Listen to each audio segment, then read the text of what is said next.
Morning, it's Lee Anderson. It's an early one today.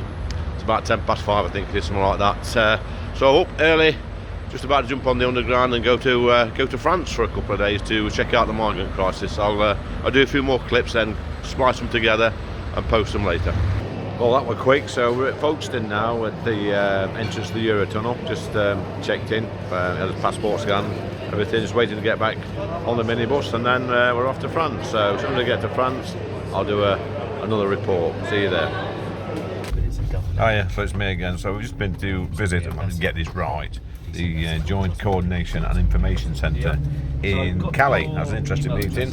So I've been talking to UK Border Force and French officials about why they think this situation, why they think it's happening, things we can do to stop it, and there's a bit of politics involved as well. So I'll update you later about what I think the real reasons are.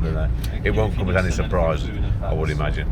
So we just had a bit of dinner, and my mate here. Hello.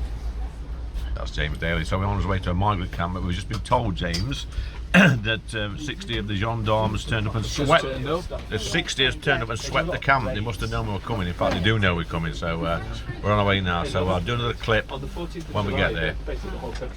If that is the case, it shows what can be done if you want to do it. That's what happened when the Red Wall turns up in northern France. Yeah.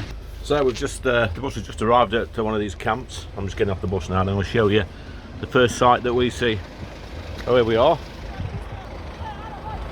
So this is where we are. So it's not say it's a camp. I mean, it don't look like much of a camp to me.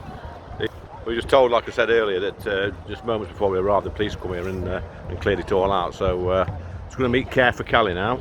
That should be interesting. So I'm still on this camp and I'm absolutely freezing cold. It's bitter. So, but one thing that struck me here is that all these people are coming from similar sort of places. I think the most common place is Sudan. And I've had a chat with some of the workers that work for Care for Calais, and they're adamant that every single person on here is a genuine asylum seeker that's fleeing war-torn countries. I did ask several questions about, why people, if they are genuine asylum seekers and they have got genuine, families back in the UK, why are they throwing the documents away in the sea? On the dinghies, why they're throwing the passports and any forms of identification away. They couldn't answer that one. So I mean that one's food point. In fact, they didn't even know that was happening. I suspect that they probably do, but yeah, it's a real eye opener, and I actually feel sorry for these people that it's freezing cold. They're in these camps, and I'm sort of thinking that after speaking to French authorities and British authorities this morning, that organisations like Care for Calais, although they're well intentioned, I think they're adding to the problem, and these young men here are victims of a horrible trade. They're being conned by people traffickers, and they've been encouraged to come to places like this by some of these charities that set up shop here. That's my opinion, anyway. I think they're well intentioned, but I think it's quite sad. And they're one of the reasons why these young men are here, because they're making it so easy for them. Even though it's freezing cold and they're living in crappy, horrible conditions, they're giving them hope. And the one question I did ask earlier was, do you actually tell these young men that it is dangerous to cross the channel and you might die?